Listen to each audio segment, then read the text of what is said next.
están a todos? En esta oportunidad tengo al psicólogo Alejandro Agudelo. Él está en conexión conmigo desde Colombia. Él es psicoterapeuta familiar sistémico y el día de hoy vamos a tratar justo ese tema, muy importante además, pero se trata como título la importancia de la terapia familiar sistémica y sus aplicaciones. Bienvenido, Alejandro, ¿cómo estás? Hola Cintia, ¿cómo estás? Muchas gracias a ti, un saludo para todos tus seguidores y muchas gracias por la invitación. Genial.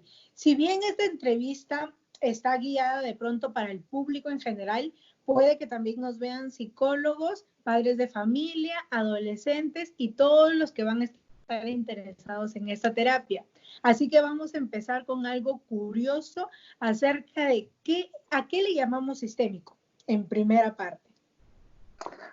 Sí, mira, muy interesante tu pregunta, ¿cierto? Cuando hablamos de sistémico, eh, tenemos que empezar por contar que nuestro modelo terapéutico es uno de los modelos terapéuticos más jóvenes en cuanto a los otros estilos terapéuticos que existen en la psicología, ¿sí?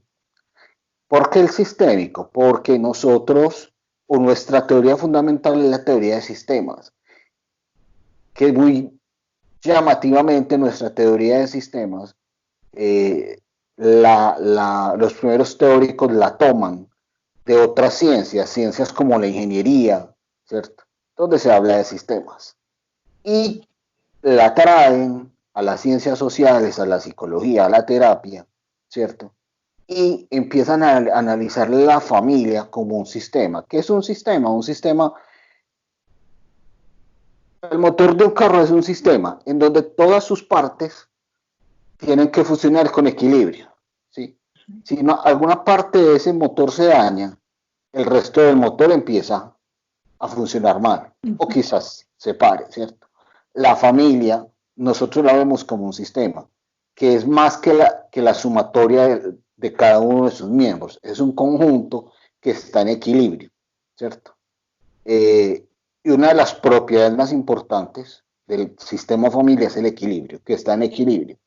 Pero ¿qué pasa con ese equilibrio? Que cuando uno de sus miembros o varios de ellos está pasando por alguna situación, ¿sí?, que empieza a comportarse de forma no habitual, ¿cierto? La familia, el resto de la familia, por mantener ese equilibrio, empieza a modificar su conducta hacia ese nuevo patrón, ¿cierto? Entonces, nosotros, los que trabajamos desde la parte sistémica, lo que hacemos es que cuando nos llega a terapia, sea una persona, sea una pareja o sea toda una familia, ¿cierto? Lo primero que hacemos es analizar los patrones de interacción del sistema familia para poder entender al individuo, ¿sí?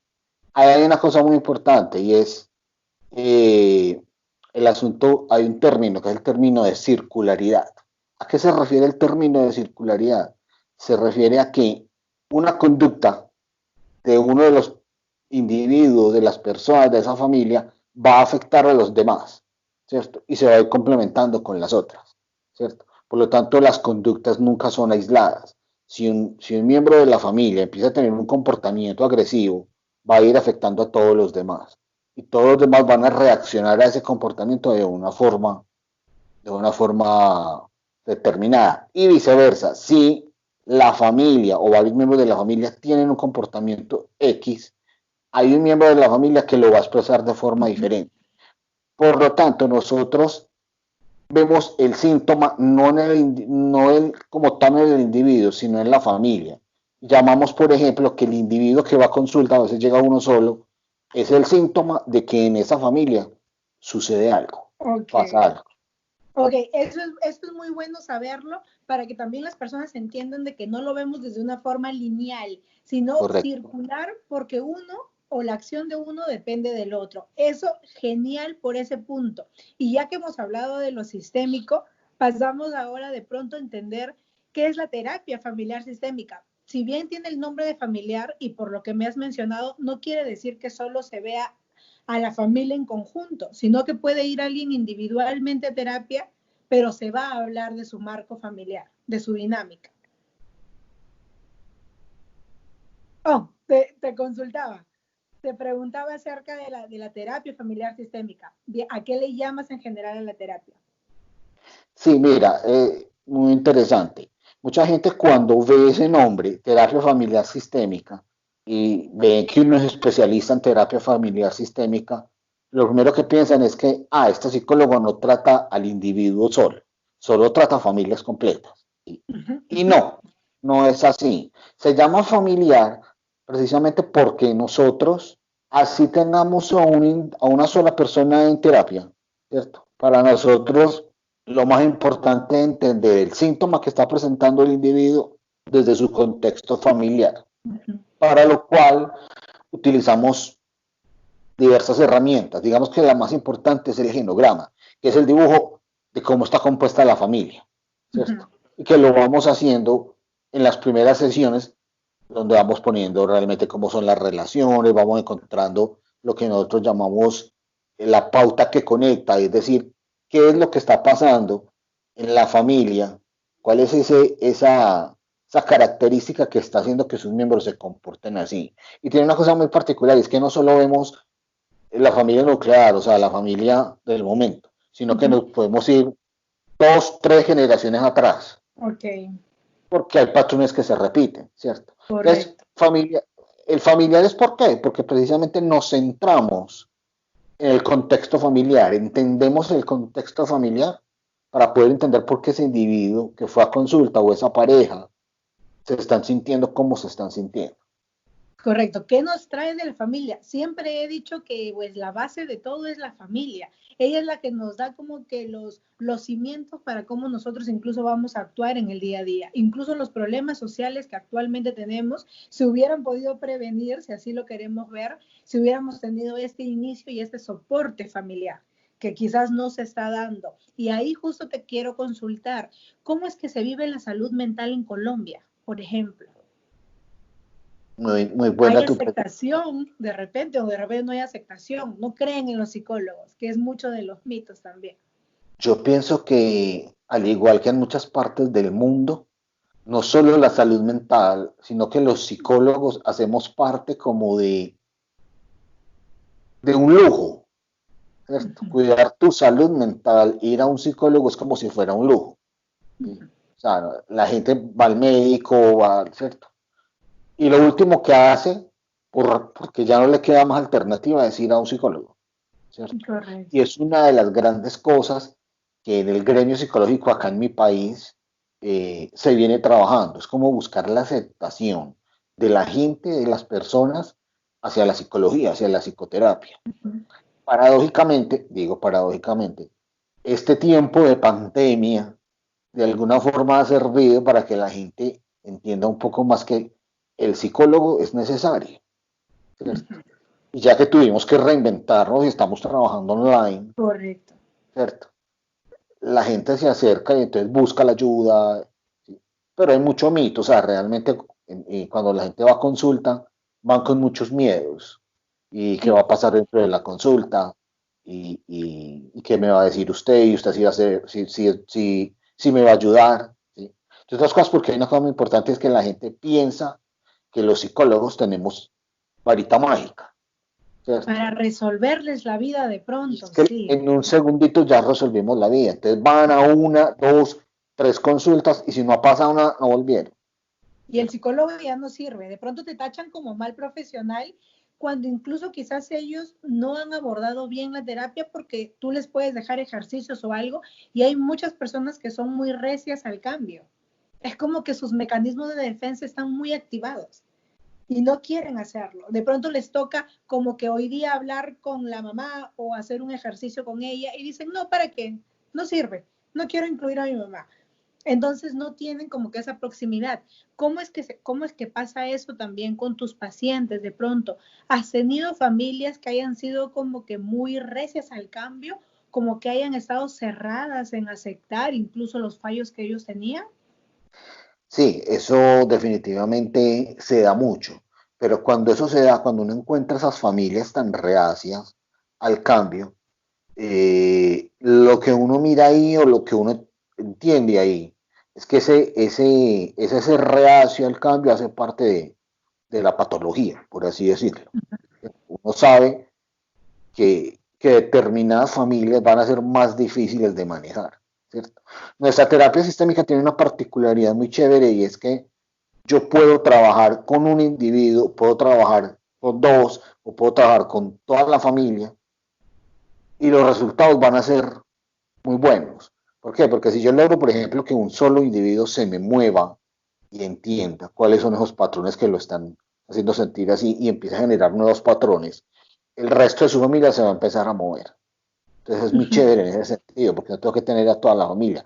Obviamente cuando la tengo a toda y toda está en ese deseo de cambiar, es mucho más rico, porque trabajan mucho más rápido, trabajas con mucha más soltura y la familia está dispuesta a eso. Obviamente ninguna persona, ni a un individuo, ni a una familia, le va a gustar el principio que le señalen los errores. Correcto. Y hay una cosa que la quiero aquí agregar rápidamente y es que normalmente cuando uno analiza todos esos patrones de interacción familiar, uno se da cuenta que en general los más grandes responsables de las disfunciones familiares son los padres. ¿Cierto? Y para los padres es muy difícil de aceptar eso, porque siempre dicen, no, pero es que yo vengo haciendo las cosas bien, yo quiero dar lo mejor. Y yo siempre digo, yo sé que usted va a dar lo mejor y usted quiere lo mejor para su familia, pero no somos perfectos, nos equivocamos. Correcto. Eso es lo que también, justo, bueno, en realidad es lo que he podido siempre ver. Siempre recabo como que información en general para saber cómo es que lo ven los padres. Y muchos de los padres, como tal, dicen, yo soy el padre y yo tengo la razón. Y no permiten que un hijo como que genere su opinión, porque al ser hijo, ¿él qué va a saber? Cuando muchos de los niños pues tienen mucha información, porque son los que están viviendo, lo están sintiendo y te están haciendo conocer cómo es que ellos lo ven. Entonces, eso es importante, ¿no? Aclarar de pronto de que los padres, no por ser padres, siempre van a tener la razón. Y que está bien a veces pedir perdón, pedir disculpas por acciones que de repente no han sido las correctas. Sí, me parece muy interesante tu comentario, porque yo diría, y desde mi experiencia profesional lo he visto mucho, que uno de los principales errores a la hora de la crianza de los hijos es la falta de humildad por parte de los padres. ¿Y a qué me refiero con falta de humildad? Precisamente a eso, a no saber que un papá, una mamá puede pedir perdón, ¿cierto? Que un papá o una mamá puede equivocarse, que un papá o una mamá no siempre tiene la razón. A los papás les cuesta eso. Y precisamente porque cuando uno analiza es porque hacia atrás han venido de unas familias donde siempre los adultos tienen la razón y los niños son minimizados, ¿cierto? Correcto. Yo siempre en consulta les digo, los niños tienen voz y vamos a escuchar a los niños, vamos a escuchar a los adolescentes. Y los padres cuando hacen el ejercicio de escuchar se quedan maravillados de escuchar cosas que quizás antes no le habían puesto atención y descubren muchas cosas. Y eso por sí solo, esa acción de escuchar ya se vuelve en un asunto terapéutico. Correcto. Porque les abre un panorama que antes no veían. Correcto. Incluso yo también he escuchado a veces a padres decir, escuché hablar a mi hijo y no puedo creer que sea tan maduro. ¿Dónde lo aprendió? Porque incluso se sorprenden de esa capacidad de análisis, de resiliencia, incluso para lo que a veces han vivido o han tenido que ver en sus hogares. A veces muy disfuncionales también. Sí, correcto. Yo siempre he dicho, y lo diré toda la vida, yo creo, que uno de mis más grandes aprendizajes como terapeuta sistémico eh, es poder escuchar a los niños y a los adolescentes. ¿Cierto? ¿Por qué? Porque ellos son genuinos, ellos son originales. Y ellos te dicen cuando tú logras un buen vínculo terapéutico con ellos te dicen las cosas sin máscaras. ¿Cierto? Correcto. Entonces yo siempre les digo a los Están papás, maquillando. exacto, yo siempre les digo a los papás, hay que escuchar, porque ahí es donde está el asunto. O sea, no los censuremos. Ellos tienen su verdad, ellos nos muestran cómo ven a la familia. Yo utilizo una herramienta cuando evalúo niños, que es el test de la familia. Y me encanta porque los niños es una herramienta de dibujo. ellos ahí generalmente, me dibujan siempre cómo ven su familia. Y cuando yo comparto eso con los padres, y les digo, es que su hijo la ve a usted como una mamá regañona y a usted como un papá no sé qué, gritón, se quedan impresionados. Sí. Ellos ahí se dan cuenta que son cosas que ellos tienen que cambiar. Correcto, y por ahí empieza también el tema, ¿no? ¿Qué tanto también están dispuestos los adultos a querer cambiar? Porque muchas veces que llegan a consulta, no sé si te ha pasado, diciendo que el hijo es el problema. Tengo mi hijito, quiero que me lo cambies, o mira, es muy malcriado, no me hace caso, no sé qué. Tú conversas tres, cuantas cositas nada más y te das cuenta que el trabajo es con los padres. Pero ellos dicen, no, arréglame a él, como si fuera un aparato, arréglamelo. Entonces, ¿cómo es que de pronto trabajas también con esa población, ¿no? Con estos padres que de pronto no quieren aceptar que ellos son el error. Exacto, muy interesante. Mira, en mi experiencia lo he visto todo el tiempo. Los padres te llegan con el adolescente el niño a consulta se lo traigo para que me lo arregle, como si fuera un electrodoméstico, un carro que se dañó. Yo sí, pero yo tengo una característica, y yo creo que muchos de mis colegas, que cuando me contactan vía telefónica para pedirme la cita, yo indago un poquito para quién es la cita, por qué es la cita, ¿cierto? Entonces, cuando me hablan que es con adolescentes o niños, yo siempre les digo a los padres, listo, vamos a trabajar, pero yo lo necesito a usted como papá o a usted como mamá en la consulta, ¿cierto? Y una vez llegan a consulta, vuelvo y se los digo, es muy importante su presencia aquí, porque es que generalmente la problemática no es solo el niño, la problemática es todo. ¿Cierto? Eso de alguna forma ayuda a que ellos venzan un poco esa resistencia y que se empiecen a dar cuenta que ellos tienen que trabajar activamente para que sus hijos tengan mejoría, ¿cierto? Hay papás que me llevan niños, me dicen, es que es el segundo, el tercer, el cuarto psicólogo que yo visito, porque es que los otros no me sirven, porque es que no me arreglan el niño. Correcto. Entonces yo de entrada les digo, es que nadie se lo va a arreglar.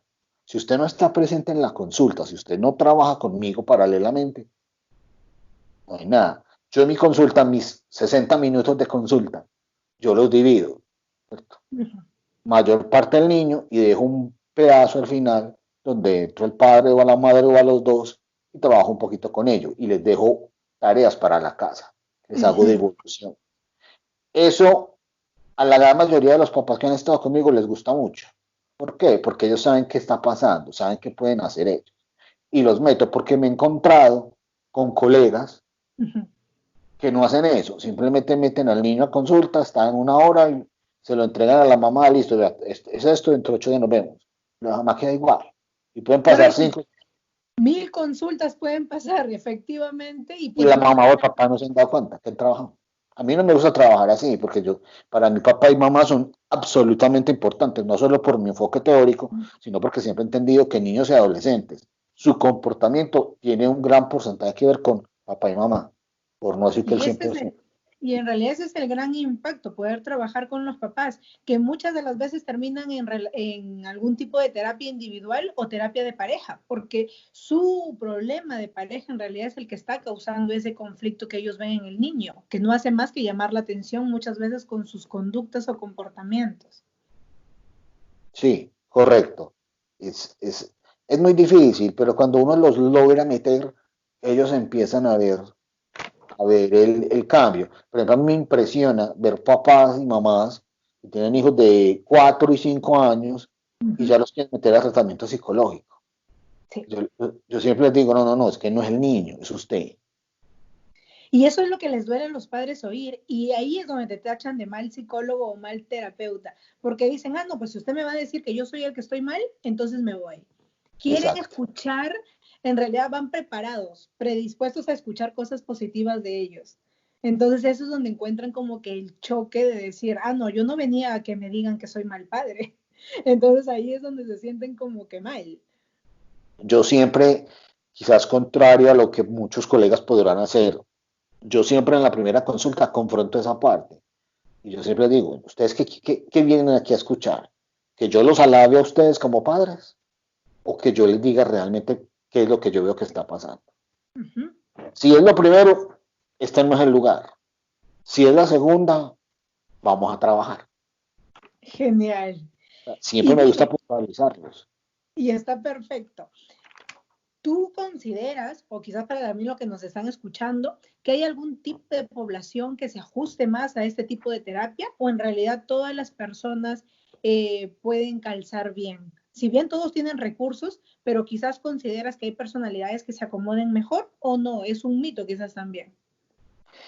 A ver, si lo damos desde el tipo de personalidad, yo diría que aquellas personas que realmente quieran hacer un trabajo terapéutico juicioso, que quieran mirarse ellas mismas, mirar qué está pasando, mirar su entorno, serían las más candidatas, ¿cierto? Uh -huh. Pero cualquier persona que realmente quiera recibir una asesoría, quiere entender qué pasa en su mundo, con su hijo, con su mamá, ¿cierto?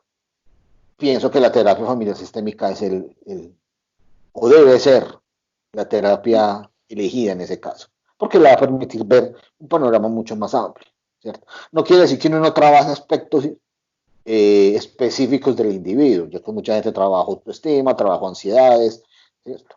Que Uh ya son -huh. cosas mucho más desde la psicología clínica, que trabajan aspectos más profundos, pero sin perder de vista al otro, sin que la persona pierda de vista de que muchas de las cosas que pasan con él tienen que ver con esas interacciones a nivel familiar.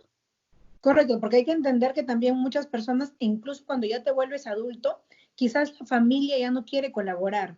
La familia creció con de repente un patrón con el que quiere morir, porque no acepta el cambio. Entonces le corresponde a la persona que sí quiere cambiar, cortar con esa cadena, cortar con ese patrón y avanzar.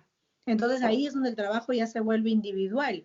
Va a tener repercusión porque de pronto no dejas que ingresen algunas conductas erradas a tu vida y como que ya sabes poner un límite, pero ya no involucras más a la familia, porque ya la decisión es personal. Correcto, hay un término que nosotros utilizamos dentro de la terapia familiar sistémica y es las lealtades invisibles. Las lealtades invisibles son aquellas cosas que pasan, aquellos mensajes que pasan generación tras generación, ¿cierto? Uh -huh. Y que hacen que empecemos a actuar de una forma que uno dice, pero ¿por qué? Entonces uno encuentra, por ejemplo, familias donde todas las mujeres, desde la bisabuela hasta la generación actual, mujeres que han sido maltratadas, por decir algo, Uh -huh. y siguen con Con el el esposo. esposo maltratador. Y cuando se Porque el averigua el amor lo por qué, aguanta todo.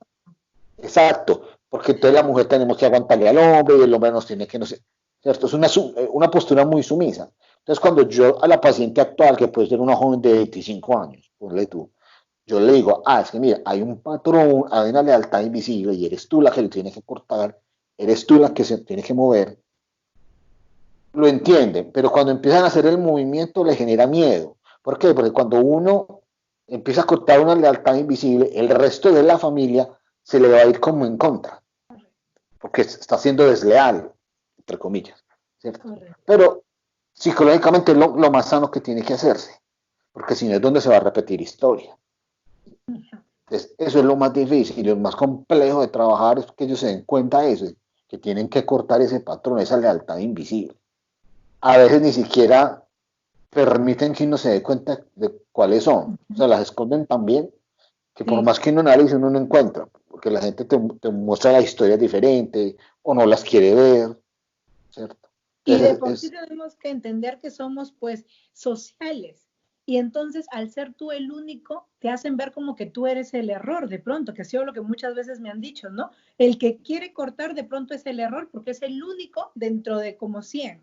Entonces te hacen sentir como que quizás tengas tú el error y no ellos, por ser ellos multitud. Y ahí es donde empiezan como que a descubrirse muchas cosas. Como digo, quizás la oveja negra no era la mala de la película, sino más bien la buena, pero nos lo vendieron el cuento de forma diferente. es que ahí tocas una frase muy importante, un término importante, el término de oveja negra. Uh -huh. Toda la vida ese término ha sido mal utilizado, porque es Uh que -huh. generalmente la oveja negra es precisamente el que se sale del patrón, el que se Ajá. sale de esa lealtad invisible, pero es negra porque se va por otro camino, y puede que el camino no sea malo, pero es negra, es que tú no seguiste estos lineamientos, sino que estás por allá. Ella es la distinta, o él es el distinto, es la oveja negra. ¿Y cuáles son las problemáticas que de pronto son más incidentes como familia? ¿Qué es lo que de pronto estamos tratando? Y mira, lo que yo más he visto en consulta tiene que ver con pautas de crianza, o sea, papás que van a consulta porque quieren saber cómo manejar a sus hijos, sobre todo hijos chiquitos. Es alarmante la cantidad de papás que ya sienten que se le salen de las manos niños de 4 y 5 años. Y eso me parece supremamente delicado. Entonces tenemos eso. Tenemos pareja, que no solo, cuando habla de pareja, no es solo papá y mamá, no solo los esposos, sino padre, hijo, hija, madre, hijo, todo eso, en donde hay dificultades de comunicación. La comunicación últimamente, yo diría que en la última década o más, se está viendo muy afectada. No sabemos comunicarnos. No ¿Cierto? sabemos Tenemos comunicar. demasiados problemas comunicacionales porque o no sabemos transmitir el mensaje o el mensaje llega deformado, por lo que sea. Eh, Problemas de pareja, de esposos, todos los que quieras, ¿cierto? Comunicación, maltrato, infidelidad, bueno, en fin, ¿cierto? Y Desde ya lo que cuando... traes de casa, desde la Exacto. pequeña convivencia como la manía de que uno es ordenado y el otro no es ordenado, que la mujer cocina y el hombre no tiene que cocinar, desde esas cosas que priman ya en convivencia, ¿no? Que Ah, resultan. ahí metería yo otra cosa interesante y es que muchas veces la pareja, pero entonces uno de los dos trae desde su familia nuclear resabios o la familia nuclear se mete en esta nueva familia y se arman unos conflictos, entonces uno tiene que empezar a trabajar eso, a hablar con, enseñarles a los dos cómo los problemas entre ellos son entre ellos y no tienen que ir a la otra familia a comunicarlos. Porque entonces te llegan con unos rollos que mi familia está enojada con él porque tuvimos una pelea, entonces yo le conté a mi mamá, entonces ya no lo quieren.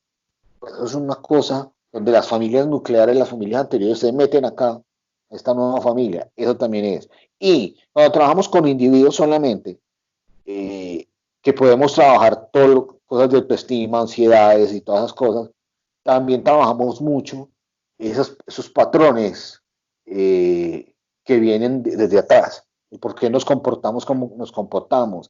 El entender por qué mi mamá o mi papá son así, ¿cierto? Yo siempre vienen enojados con los papás y les digo, pues que son sus papás. Y ellos le dieron a usted la vida, ¿cierto? Entonces usted no lo puede cambiar, ni la puede cambiar. Tiene que empezar a aceptar que ese es su papá y esa es su mamá. Y eso nos Correcto. cuesta mucho, eso nos cuesta mucho. Es que mi papá es muy perfeccionista, es su papá. ¿Qué podemos hacer? Ese es su papá. Entonces entender eso, porque cuando yo entiendo eso, ya mi conducta cambia, mi forma de relacionarme con esa persona cambia. Porque si yo no lo entiendo, yo voy a estar chocando todo el tiempo. Pero cuando lo entendí que es que ese es mi papá, que no tengo por qué entrar en pelea, ya cambié. Ya me relajé, ya entiendo, no le entro en pelea. ¿Cierto? Entonces se trabaja mucho eso. Y yo diría que muchas, o sea, aquí nos podríamos quedar todo el día hablando de temáticas Correcto. del área. Correcto. En primera Prácticamente se parte, pueden trabajar todas. En primera parte, lo que me mencionaste de cortar el cordón umbilical me parece espectacular, porque hay gente que no lo entiende. Y nuevamente, pues te ven también errado si tú quieres dar esa apreciación, porque lo ven como un desligarte de la familia, cuando no tiene nada que ver. Solo es priorizar si has formado ya una nueva familia y medir tus tiempos también. Como dices, un grado de respeto. Incluso también lo que me has mencionado acerca de quitarnos el papel protagónico como que me hacen cosas. Mi papá me dice acá, mi papá me hace. No, y lo has dicho muy bien. Tu papá es así. O sea, no te hace cosas, él ya es así. Entonces, cuando de pronto lo entendemos, es donde ya bajamos un poco ese nivel de victimismo, de creer que él nos lo hace a nosotros y no porque es su forma de ser. Exactamente. Entonces, Y ahí entraría yo otra cosa y es que muchas veces le echamos la culpa a nuestros papás de nuestro presente. Es que si mis papás no hubieran hecho tal o cual cosa, yo no estaría así. Yo siempre digo, listo, sus papás hicieron eso, pero ya usted es mayor de edad y ya usted tiene que empezar a escribir su propia historia.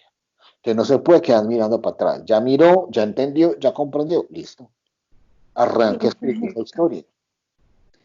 correcto, sin buscar culpables, haciéndonos responsables. Y eso es lo que nos pasa mucho en general en los países hispanos, porque los problemas que tenemos es siempre buscar un culpable y muy rara vez asumir nuestro grado de responsabilidad en ese momento o en esa acción. Entonces, eso enmarca mucho la importancia de la familia como lo estamos viendo. Es increíble cómo el tiempo está volando y si no, y vamos a caer ahorita ya entrar como que para ir cerrando, porque eso nos va a quedar chiquito el tiempo como siempre. Así que para todos los que quieran verlo, pídanlo, porque vamos a tener que hacer una segunda parte para ampliar muchos puntos que se han visto. Así que para cerrar, así como se le da el feedback y retroalimentación a los pacientes, ¿qué recomendaciones nos podrías dejar como que de manera general para las personas que nos han visto? Yo diría que la recomendación más importante, sobre todo para los papás y las mamás, es no tener miedo a ir a un psicólogo, a buscar ayuda para ellos y para sus hijos, ¿cierto? No tener miedo a confrontarse ellos mismos o a ser confrontados, ¿cierto? Si realmente yo como papá o mamá quiero el bienestar de mis hijos, me tengo que confrontar todo el tiempo, ¿sí? No somos perfectos y como he escuchado siempre desde que era muy niño, los niños no vienen con manual de crianza. Aprendemos en el camino, ensayo y error. Pero si hay unos profesionales de la psicología que nos pueden orientar mejor para evitarnos futuros dolores de cabeza, ¿por qué no acudir? ¿Cierto? Ah, y una cosa muy Correcto. importante, no acudamos cuando ya tengamos el problema. Prevengamos el Seamos problema. prevención, correcto. Sí. Esta cultura de prevención es muy importante y no la tenemos. Nosotros siempre vamos igual. Igual también le pasan a todas las profesiones, pero al menos llegan, porque lo fisiológico a veces te duele más. Por lo tanto, tú vas al médico inmediatamente. Y muchas veces para llegar al psicólogo hay un largo camino entre el cura, la brujería, las alternativas, las cosas, y por ahí como que al final llegas recién al psicólogo. Entonces es muy Así es, importante crear ese grado así de es, conciencia y de importancia. totalmente. La salud mental no Genial. puede ser un lujo. Correcto. Y darse cuenta también, ¿no? De que el psicólogo es un profesional de esta carrera, que es una ciencia, y aunque muchas personas trabajen quizás con esta corriente como muchas, pues los psicólogos estamos preparados de forma diferente. Y quizás para cerrarlo, voy a dar ese minuto de que en Colombia se está viendo este tema de también de intrusismo, de pronto, de que otras carreras la usen este tipo de terapia. Sí, la terapia sistémica aquí en mi país no es exclusiva de los psicólogos. Hay muchos otros terapeutas sistémicos que son médicos, son psiquiatras, comunicadores sociales, etcétera, etcétera, etcétera. Y son igual de buenos que uno que sea psicólogo, ¿cierto? Pero yo siempre lo he dicho, los que somos psicólogos tenemos un plus que ellos no tienen, y es que podemos ver al individuo mucho más completo, ¿cierto? Ellos llegan hasta un punto y hasta ahí. O sea, ellos trabajan con más límite. Nosotros como psicólogos trabajamos diferente, porque quizás nada nos asusta, nada nos parece extraño. Tenemos otras herramientas que Correcto. ellos no tienen, ¿cierto? Y no porque yo lo diga, sino porque colegas míos que son terapeutas sistémicos más no psicólogos me lo han dicho. Correcto. Es que ustedes Y ahí, tienen y los que ahí nosotros no justo lo tenemos. que, y ahí justo lo que mencionas también de la importancia de lo que ando comentando, de que todos los psicólogos en general, antes de abordar pacientes, es muy importante que también vayan a terapia para que puedan cortar esos mismos patrones que los llevan también a cometer muchos de los errores, a proyectar su vivencia en los pacientes, cosa que es fatal y por eso es que a veces pierden credibilidad y muchas personas ya no quieren ir con el psicólogo. Y gracias a esta entrevista igual podemos ver ahora que cada psicólogo es diferente y que es importante que te puedes sentir cómodo con muchas personas, pero cuando ya optes por ir con un psicólogo, tengas como ese grado de empatía, este rapport necesario de que tú te sientas cómodo con la persona que te va a atender y no juzgar, porque van a haber personas, como ya lo mencionaba Alejandro, que te hagan ese seguimiento, que también te consulten, que no sean tan fríos, que no digan de frente, ok, la consulta es tanto, ven ahorita, sino que quieran saber acerca del problema que tú quieras abordar. Entonces hay muchas diferencias y las vas a poder ir descubriendo. Gracias Alejandro por este tiempo. Se ha pasado incluso un poquito más, así que vamos a tener que volver a vernos y te agradezco la entrevista y la información. No, gracias a ti por la invitación y listo. Cuando necesites cualquier cosa me avisas y estaremos conectados. Muy bien. Chao, chao. Chao.